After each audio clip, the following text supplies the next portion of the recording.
Sorry about the cliffhanger on the last one, boys. Welcome back to the least serious Silksong challenge on YouTube, the Pogo Only Challenge. The rules are fully explained in the description and in the first video, but I'm sure you know the gist by now. I can only attack enemies by pogoing them. Get excited because we're jumping straight into the action in today's video, having just completed the threefold melody. Thank you so much for your continued support on the series, and please enjoy the video. Lace 2 is a very fast-paced fight, with Lace jumping and dashing around the arena every second. This can make it hard to land hits on her in time, but that's already a problem with fighting her normally, so it doesn't feel like an extra difficult aspect of this challenge. The way I respond to most of her attacks isn't too different than from normal play, with the exception of this attack. If I'm diving into her for a pogo and she jumps straight at me, the outcome isn't exactly a favorable trade. So how do I get around this attack? Simple. Lock in.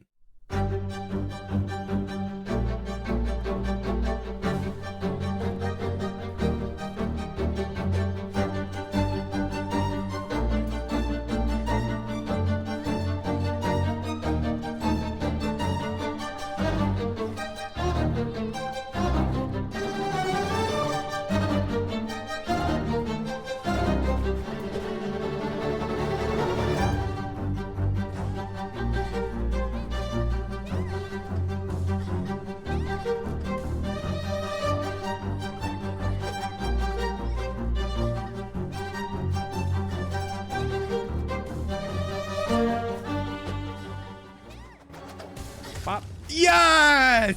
Dude, oh my goodness. I just fucking like tapped the fuck in, bro. Man, that fight felt great. I really just clicked with the flow of the fight for Pogo only and was able to beat her on my second try. The reward for beating Lace is the third, or for this playthrough, second, as we won't be fighting the Unraveled, Silk Heart. And this is actually a pretty nice upgrade since it makes the Wistfire Lantern strategy I use for certain enemies a little more reliable. Well, at this point, the final boss of Act 2 and the end of the challenge is accessible, but I won't be fighting Grandmother Silk just yet. Yep, that's right, if you didn't know already, we're doing Act 3 on this run too, so I've got a lot of work to do. First up on the to-do list is to visit the White Wart. There are a few things to do here, such as getting some upgrades, getting the injector band tool, and helping out best boy Sherma! He's also my goat. After that, I make a small return trip to the Cogwork Core and return life to the second Sentinel using the pieces of the Cogwork Heart that I've been collecting throughout the Citadel. There's a fun fight against this NPC with a potentially useful reward, so I decided to take the time to wake her up just in case. Okay, so what next? Well, I haven't made any Zelda references in a while. Let's fix that. In a brilliant decision, Team Cherry fused together 3 amazing quest mechanics. So what happens when you combine the concept of a delivery quest, the time limit from the Ocarina of Time Begoron Sword quest, and the no-hit condition from Team Cherry's own Delicate Flower quest? You get the Courier's Rasher quest. Honestly, I think Team Cherry deserves a Nobel Peace Prize for what they've done here. Seriously, what a masterclass.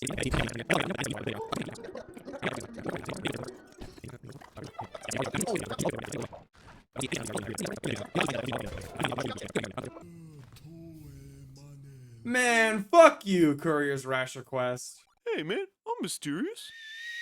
God, shut up!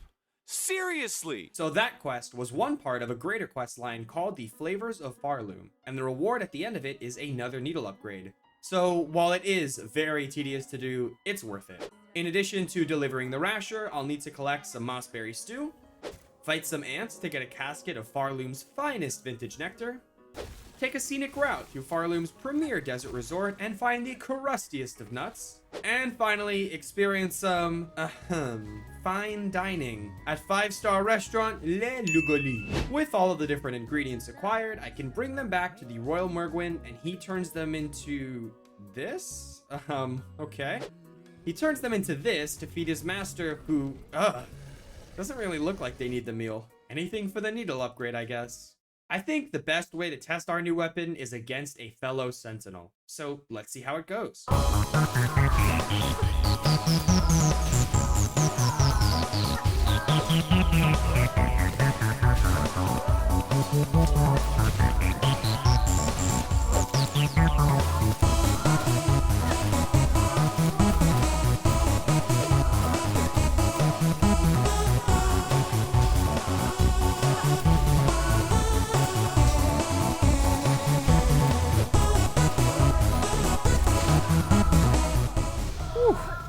was fun. I got it on the second try, or third if you count my first try ending by me hitting the boss with a normal hit rather than a pogo. Yeah, I'm still doing this a dozen hours into the playthrough. What of it? I don't know if I'll end up using the reserve bind tool, but it's still a nice one to have. Now is finally the time to enter Bile Water, but we won't be doing the main exploration of the area just yet. For now, I'm dropping into the area from the Citadel for a quick stop to grab the Twisted Bud. By now, you probably know what this is used for, and yeah, you guessed it, it's abortion time. It being the only one with such a process involved in getting it, there is a rather lengthy questline for acquiring the Crest of the Witch. It starts with the Twisted Bud being forcefully implanted into Hornet, cursing her. While cursed, Hornet can't build up enough silk to heal, can't equip any tools or silk skills, and is locked into the moveset of the Witch's Crest. The first step in the quest is to escape from the Chapel of the Witch and make it back to Belheart. From here, we learn of an exiled member of the village living in Greymore that might have the knowledge to remove the parasite from Hornet, so we head to her next. Yarnaby here seems a little too interested in helping with extracting the parasite, but what other choice do we have? She sends us to Sinner's Road to buy some steel spines off of these dudes, which she uses to do this.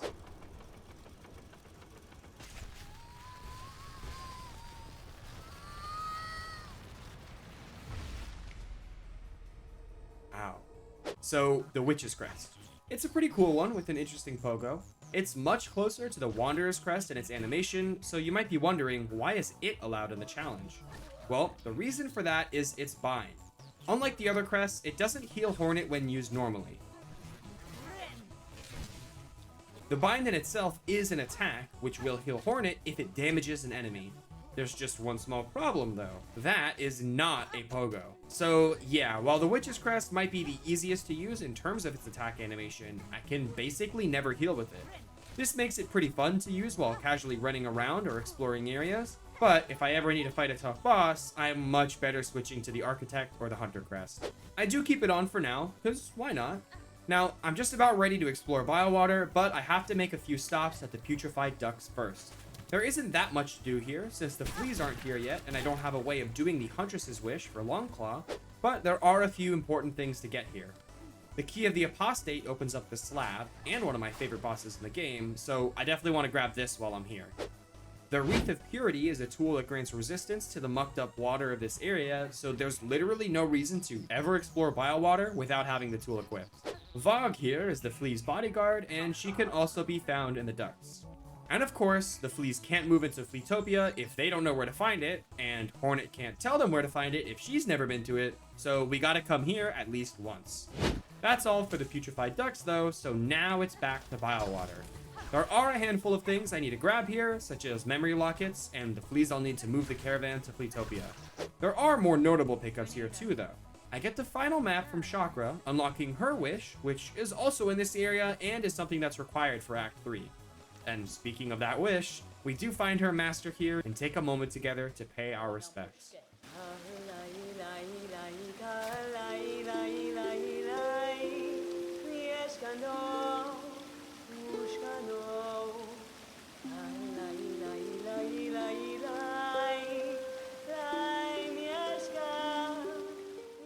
The last thing in Bile Water that's needed won't be so simple to get. It's guarded by one of the fiercest challenges in Silksong, Groal's Gauntlet. I mean, Groal isn't really known for being a super hard boss himself. Most of his infamy comes from the obnoxious runback for the boss, and the fact that there's a tedious enemy gauntlet right before the boss.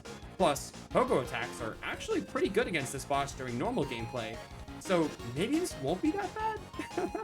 Maybe? Let's see if we can make this happen.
Let's go, boys. First try. 1 mask remaining. Oh my goodness, bro. Let me get some GGs in the chat, bro. Let me get some W's in the chat. Oh my God. It actually wasn't bad at all. First try. Yeah, you gotta leave a like on the video for that one. With Groal dead, the most important pickup in Bile Water is now accessible, the Seeker's Soul. This item is going to be needed to enter Act 3, so it's pretty much necessary. Even better, just on a whim, I decided to check on the fleas in the blasted steps and just see how many more I would need before they were ready to move on. And look at that, they're already ready to go. That's a pleasant surprise. I guess I've collected a lot more fleas this whole time than I've realized. With pretty much all of the major requirements for starting Act 3 already completed, there are 2 personal requirements that I feel like I should do before wrapping up things for Act 2. Things kick off in the slab where I can now use the Key of the Apostate to open up the rest of the area for exploration. There are only a couple of things that I'm even here for, and the process of exploring the area is pretty boring for the most part. The coolest sequence in this area is something that I can't even do in this playthrough, since I was never abducted by the prison wardens in other areas. If you know, you know. So I'll just skip to the juicy bits. Behind this door is one of the more interesting platforming challenges in Silksong, with another mass shard as the reward. Having to keep up with the constantly moving buzzsaw and make use of it by continuously pogoing it to reach the top of the room is actually pretty fun. For some reason, I struggle with this sequence a lot more than I should. But it's the first time I've used the Witch's Pogo for platforming like this, and I just need to get the hang of it.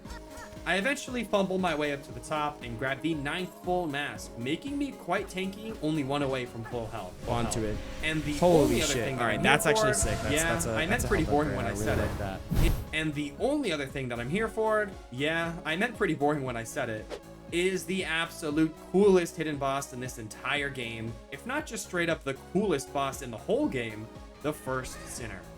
God, I love this boss. That fake out of thinking you're just about to get another Weaver ability? Golden. And the fight itself, it's amazing. I wish it was a little bit harder, but damn is it fun. What it lacks in difficulty, it makes up for in how fast-paced it is. Especially in the second phase, the boss moves so fast and just never stays still, making it quite intricate to sneak in a hit or 2 when I can. I do pretty well for a first attempt, and it's pretty obvious that for such a quick boss, I'd see better results with the faster Crest, but you know the gist by now. I'm way too damn stubborn to switch from the Architect Crest now that I know I can beat her with it. I would love to be able to fight this boss in a Pantheon, or maybe even a more powerful version if they make...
Wow, gotta love that fight. I absolutely can't wait for Silksong DLC. I would love to be able to fight this boss in a Pantheon, or maybe even a more powerful version if they make something like that in a DLC. Now, you might be asking, isn't Rune Rage useless in this challenge? Yes it is. So, you might also be asking, did I just fight that boss just to fight it? And yes I did. Moving on. So yeah, fighting the First Sinner was one of those 2 personal requirements I mentioned earlier, and let's just say that was the fun one. While not a required fight to beat the game, the 4 brothers are required to beat Act 3. And if you're wondering why I'm fighting them now and not just saving them for Act 3, it's because of the ads they summon. Of course they summon in ads. In Act 3, they get buffed to deal double damage and have more health, so it's actually an easier fight to just do them now in Act 2. You might also notice that, yes, this boss is immune to pogo attacks, so yep, that means I'm breaking out the Wisp-Fire Lantern again. This boss is actually the main reason I needed to come up with such a strategy, and it's by far the hardest boss that requires it. Cygnus only has 2 attacks. He can throw his Twin Blade with a pretty surprising amount of distance, and it'll boomerang back to him. It stays out for quite a while, so either jump over it or use the parachute to stay in the air and dodge it. His melee attack also has a surprising amount of distance, this time with a hitbox extending pretty high above the boss. So either stay well above him or just dash away to avoid that attack. Huh? What's that I hear you say? This doesn't seem that bad? His attacks aren't that hard to dodge if I just keep my distance? Well, you know, imaginary YouTube viewer, I actually would agree with you if it weren't for one thing. Requirement before I progress to Act 3 is so... Yep, I called them the 4 brothers for a reason. It's a duo boss fight. Groal also only has 2 attacks, with a ranged throw attack and a melee slam attack. The slam isn't too bad, but the tracking on his throw is just unpredictable enough to catch me here and there. It's made infinitely more annoying when the boss deals damage, not from me failing to dodge one of their attacks, but from them just jumping straight into me with no warning or reason at all. Amazing. Well, I don't have a choice except just dodge for as long as physically possible and hope that they lose more health than I do. The one trick I can do is try to preserve my silk cocoon for when I've taken some damage and smack it to get enough silk for a heal. I can only do this once per attempt though, so I've got to make it count.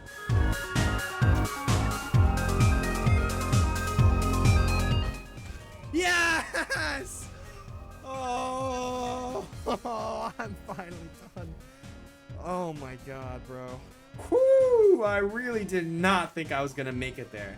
For some context, that attempt took a full 8 minutes of real life time, so it was just 8 minutes straight of me not even fighting, just dodging the boss. Awful. In total, it was about 40 to 50 minutes of attempts before I won, and I'm honestly just thankful that it didn't take longer. The very last requirement before I progress to Act 3 is simple. Just become a certified homeowner in the land of Farloom. And I think Belheart is going to be just the perfect location. I collect my new house key, and then I can accept the Silk and Soul Wish, the quest line necessary to enter Act 3. The quest line itself I actually have mostly done, at least the hard parts. You need to collect 4 items and bring them to the Caretaker in Songclave, and the only item that's remotely hard to obtain, the Seeker's Soul from Bile Water, I already have. The other things I need are very simple to grab. I can get the Snare Setter tool from Weaveness Atla, grab the Maiden's Soul from the Rune Chapel way back at the start of the game, and finally the Hermit's Soul from under Belheart. Return to the Caretaker with these items and he will set up a trap for Grandmother Silk. Hornet isn't really sure exactly what this trap is going to do, but it does seem like it will be needed to ensure the best for Farloom's future. Is this true? Well, there's only one way to find out. Grandmother Silk is a little underwhelming. On a gameplay level, she's basically meant to be a parallel to the Hollow Knight. Technically a final boss, but both story and difficulty-wise, purposefully unfulfilling.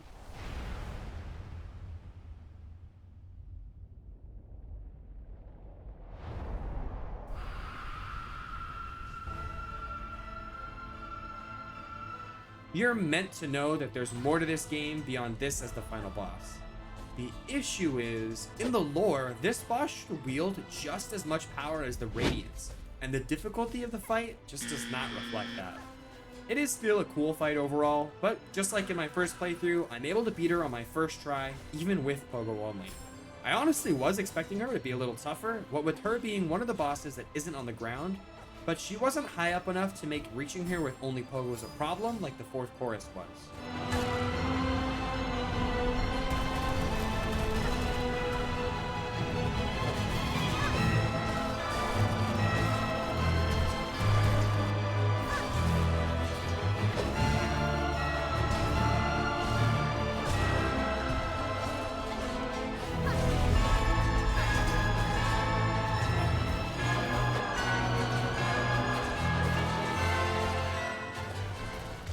GG's. Wow, that was so much easier than I was expecting it to be. Overall, a very satisfying first try.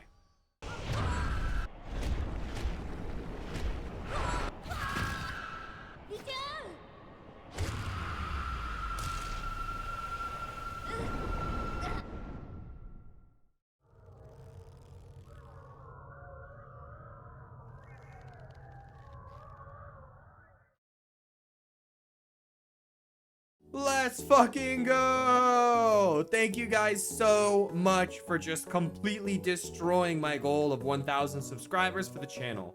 The support on this series has just been crazy, and it's been so much fun to make. With that milestone reached, let's go ahead and set a new one.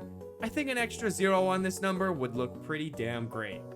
If you enjoyed the video, make sure to leave a like and a comment down below. I streamed this whole challenge run live, and I've already started a new challenge, so enable notifications to make sure you don't miss out on the action. And thanks to the support on the last few videos, now I have a new thing to plug at the end of these videos: channel membership. If you want to support the channel, you can become a member for as low as just $1 a month and get access to exclusive emotes, participate in future viewer runs, and more in the future. One last thank you for watching, and don't forget to tune in next week for the finale of the Silksong Pogo Only Challenge.